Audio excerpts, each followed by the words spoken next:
How's everybody doing? So I was sort of planning to introduce Misty, but maybe I don't need to. I don't know. It doesn't seem like it seems like a warm crowd. But for those of you the few people here who may be uninitiated, Misty is a true legend. In 2015, she was promoted to principal dancer at the American Ballet Theater, the first African American to hold this position in ABT's 75-year history. It's pretty amazing. So congratulations. Thank you. Thank you. But that was a big year for a lot of reasons. Also that year, Misty launched Life in Motion Productions with her partner, Layla Fayez. Layla's here as well. Welcome, Leia. And their first film, Flower, debuted at Tribeca, and they have a lot more coming, which we'll talk about. And as well, you have the Misty Copeland Foundation. Yes, a lot going on. Yeah. So first of all, let's talk about the world of dance is creative and competitive. The world of entrepreneurship is creative and competitive. And I'm sort of curious, as you were developing your dance career, but then also developing as an entrepreneur, what did you take from one discipline and bring to another, and what's different about the two? Yeah, well, first of all, it's an honor to be here, and it's nice to see you all. Thank you all for coming. Everything that I've done within my ballet career has prepared me for what I've done next. The importance for me starting my foundation and having the program that we have. It's a free ballet class in under-resourced communities, but it's to give people the skills to be able to go on to be leaders.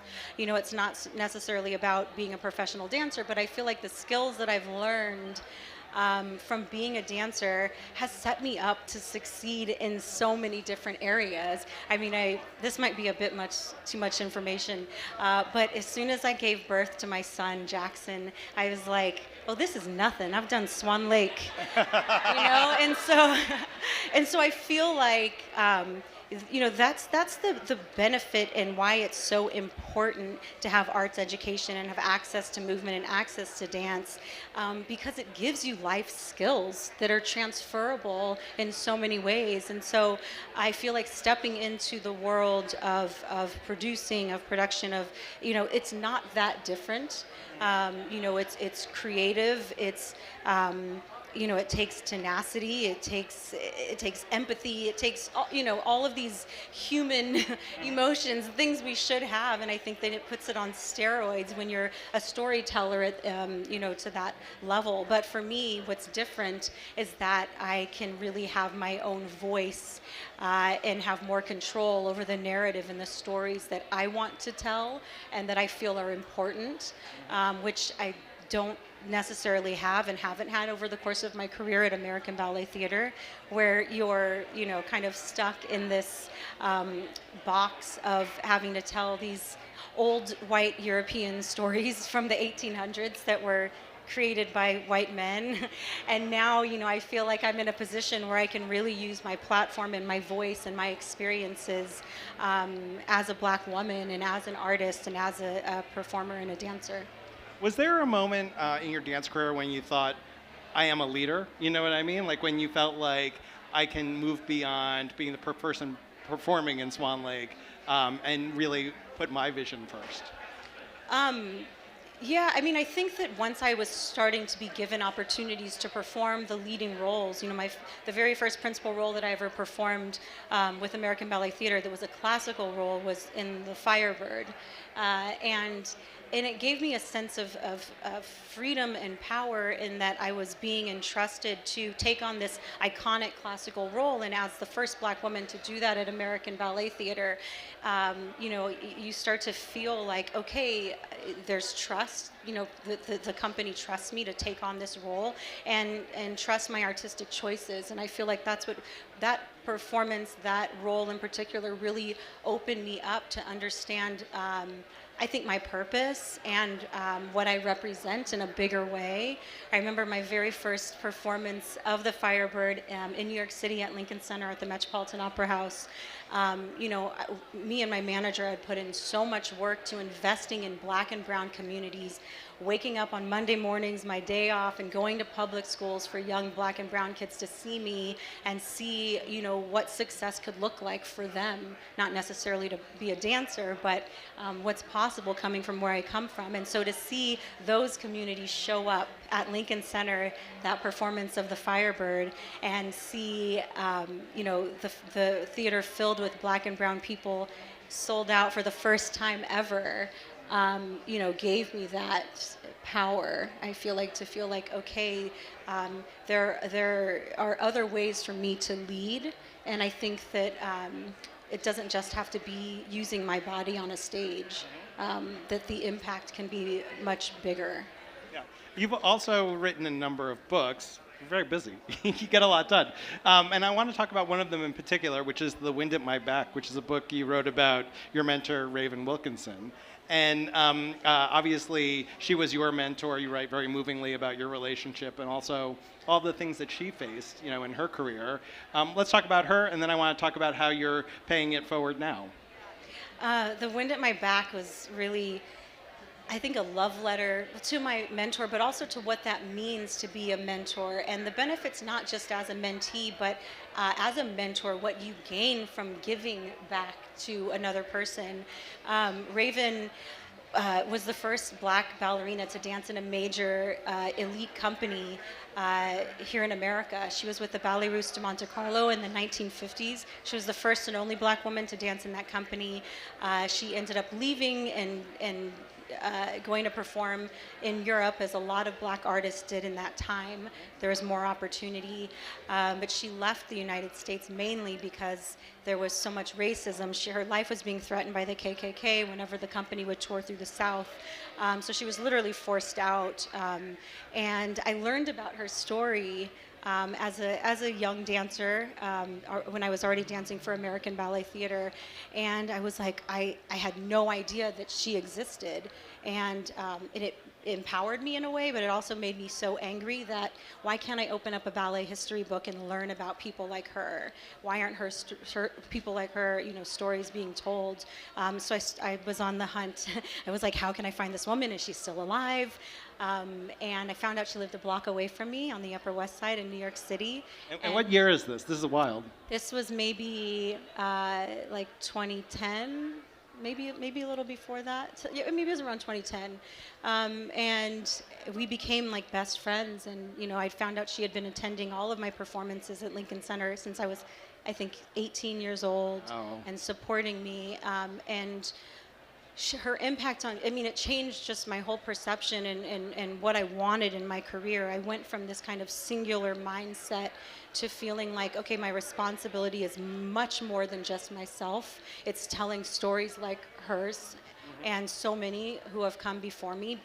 How do we make history books for us that tell our stories? And that's what I think about whenever I'm writing any book that I've written, is how can I carry on these incredible legacies, but also opening the doors for the next generation. And so that's become just an integral part of everything that I do.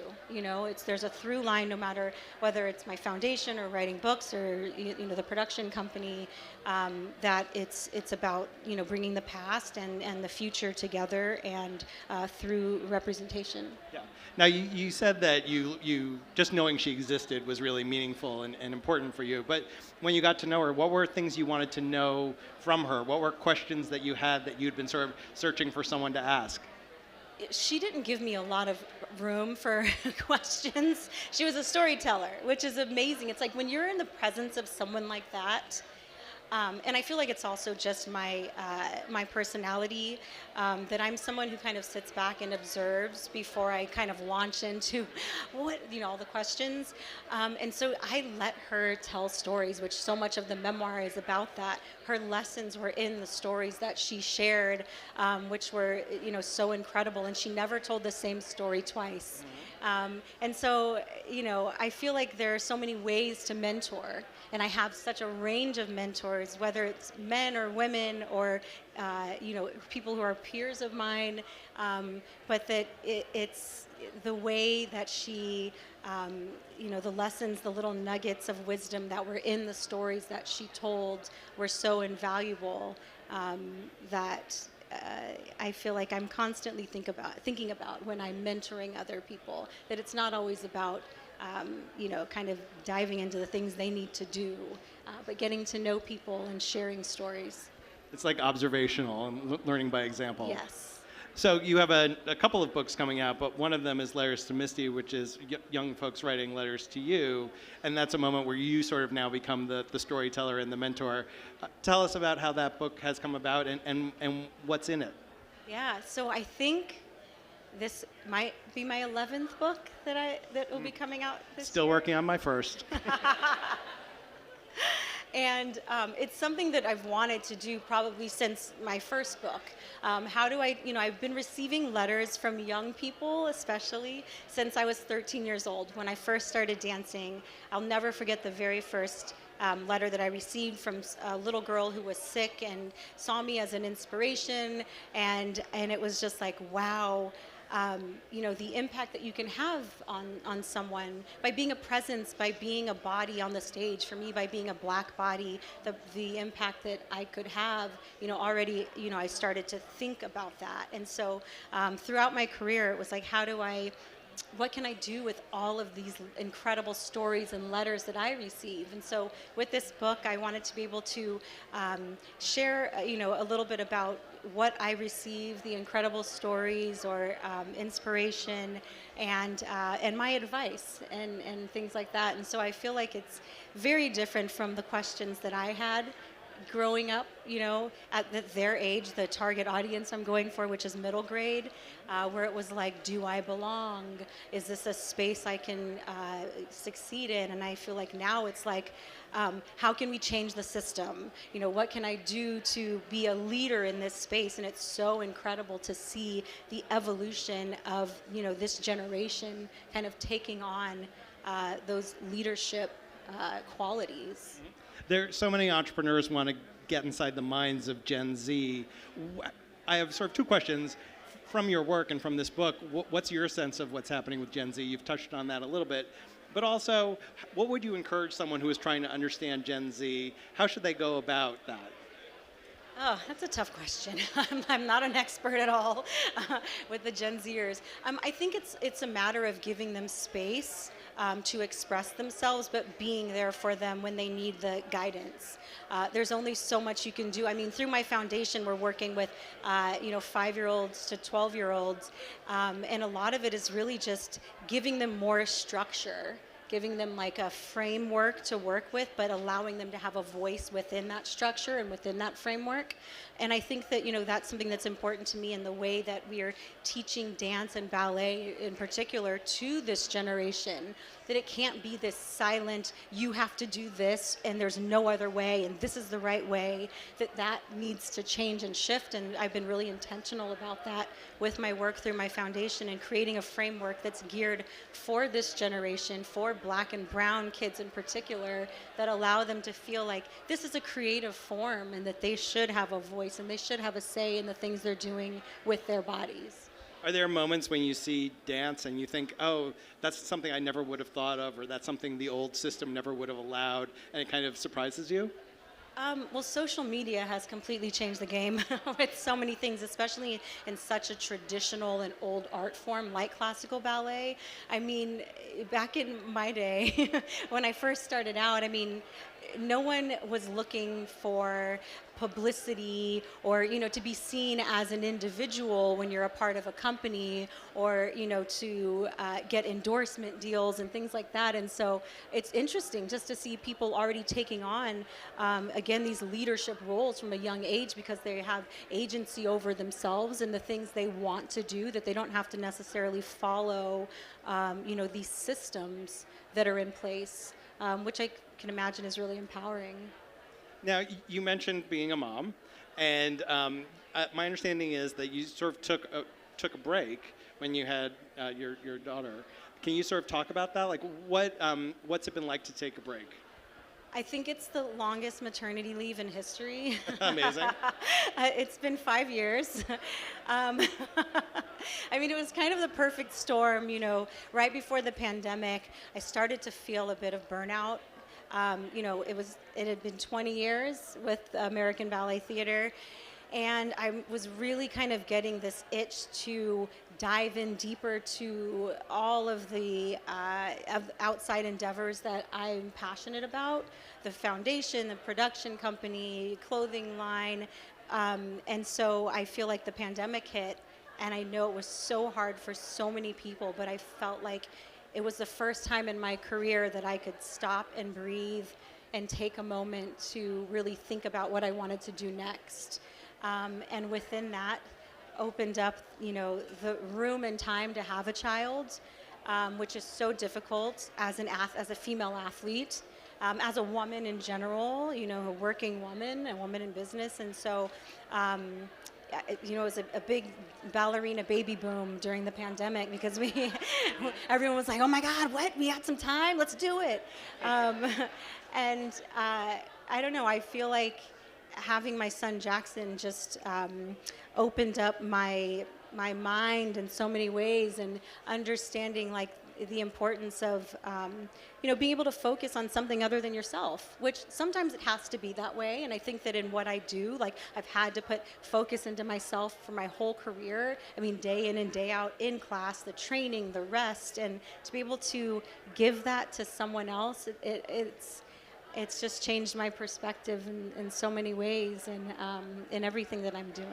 Forgiving your son. No. Yeah. So is it hard for an ambitious person to have that moment? And how did you sort of say, like, you know what, I'm actually going to pause, and this will make me, stronger, more creative, revitalize? Yeah, I mean, I think so much of my career has been about momentum. It's not a career that you can kind of just stop and say, I'm going to take some time off. I mean, it's a young man's game, first of all, and it's something that you're building trust within the company, within the audience, that you're building your fan base, whatever it is. And so to lose that momentum, I think, was a little scary, but I think that also allowed me to shift to say, what I'm doing now, I think being a presence on the stage isn't enough anymore. Being a black dancer on the stage isn't enough anymore for me. Like, there's so much more I can be doing with my voice and with the reach that I have. And so to take a moment was really nice. To take a moment and just pause and just say, how can I channel this into other effective areas, other effective mediums, has been so incredibly fulfilling. There's a big trend on TikTok around micro-retirement and the idea of finding moments to take a break. And I feel like you were prescient in sort of anticipating that. Yeah, and it's been a beautiful thing. It's so exciting, the work that I'm doing with my producing partner, Layla, in the production company, to be able to, as I was saying earlier, to have the freedom to be in charge of the narrative and tell stories that I think are so vital and so important in the political climate today. Mm-hmm. And as two women, taking on, it's a responsibility to be able to represent dance and represent movement in the medium of media. I think is so powerful, and it's something that we don't see enough, and at least done in a way that's authentic and grounded in reality and relatable. So it's really exciting. You referenced the political climate, and obviously we're at this interesting moment where you're building a company that's sort of based on inclusive storytelling at a time when there's sort of a backlash against DEI and inclusivity. How do you think about that? And my sense is you would argue against that backlash. What would be your case? We're going to continue to do the work. It doesn't matter what language is around the work that we're doing. And so that's how I feel. It's like, great, you want to change DEIA to belonging, whatever you want to say. The work that I've been doing my whole career is so rooted in that. And it's not some surface level, language that, we have to check off. This is real important work, and we're going to keep doing it no matter what's shut down, what language. We're going to find a way to continue to put one foot in front of the other. And I mean, for so many of us, this is our life. This is our existence. It's not just putting on a DEIA hat and saying, this is the work I'm doing now. This is what we're living day in and day out. So we're just going to continue to do it. Yeah, thank you. Great job. So let's talk about Life in Motion Productions. What's it like to build a production company? What's it like to have a partner? What's that experience been like? Well, to build something with your best friend is really incredible. Layla and I met as young ballerinas at American Ballet Theater when she was 16 and I was 17. And we are a lot older now. And to be able to connect with someone who has the same interests in finding new stories to tell through our passion and love, which is using our bodies as that instrument and as that language, using dance and ballet as that language. It's really incredible. Our first, you mentioned it in the intro, but our first film that we produced on our own, we did the fundraising for it during the pandemic, I think is really representative of the stories that we want to continue to tell. It was an art activism piece that was set in Oakland, California, really telling the story of the community and using dance as that language to focus on what the community was going through at the time, the housing crisis and gentrification, homelessness. But those are the kind of stories that I feel like are going to have a real impact on society, and again, show the power of this incredible language of dance and movement. And you have a bit of a focus on Bay Area stories, is that right? No, it's it's communities that we connect with in general. It's stories of women. It's stories of diverse groups of people. So it's a range of things. I think whatever reaches us and touches us. And at the time, my husband is born and raised in Oakland, so I spent a lot of time within the community and just fell in love with this incredible.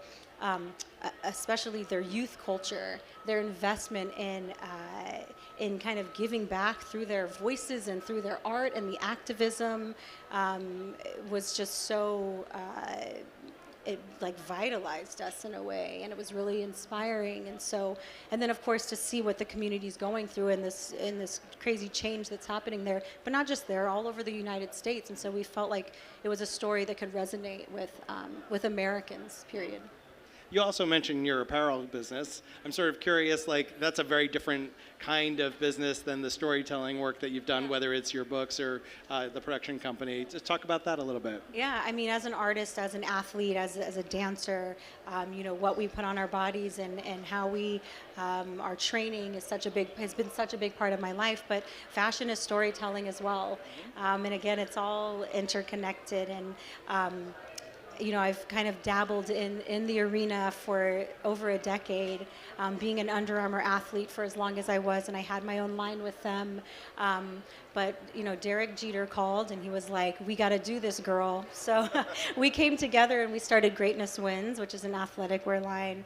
And I'm responsible for the women's line. And it's exciting to be able to be creative in that way and think about what women need, what athletes need, but what people that just want to, be their best selves in their everyday lives and be their healthiest selves is really cool. Yeah, it's. It would be enough for some people just to be sort of the great dancer, right, that you are. And it's interesting that you have this portfolio of interest that seems to keep growing, and that, when you get one going, then you start another. Well, what drives you to sort of try new things and different things, even at this stage in your career where, you're one of the best dancers that's ever been, right? I wouldn't say that, but,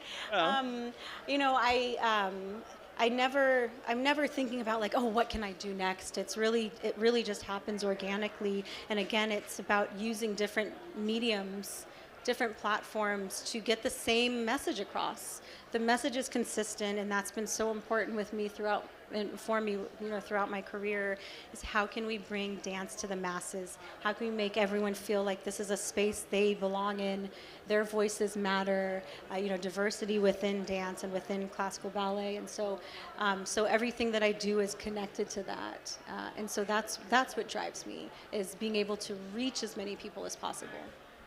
And we've got a couple of minutes left. I'm sort of curious, as you think about the next generation who you're documenting through the films that you're creating, or the books that you're writing, or even through the apparel that you're creating, what's your sense, what would your advice be to the next generation in thinking about how to build a career that's as fulfilling and also as vibrant and diversified as the one that you've created? Yeah, I would say don't limit yourself. Keep your eyes and your ears open, make connections with people, live in the real world and live in the present time, that you never know when you're going to need to rely on someone that you've come into contact with, or when you're going to be inspired by someone or need that guidance or support. Trust your instincts. Being a unique individual is undervalued, and one of the best words of advice that I've gotten in my career was through a close friend and mentor of mine, Prince, who, if anyone could give me advice on being an individual and owning that, definitely was him. But just the importance of being not just okay with being the only in a room, but knowing that that's your power, to be unique and to be an individual, and to kind of look at things through that lens. Misty Copeland, thank you so much. This has been really terrific. Thank you so much. Thank you all.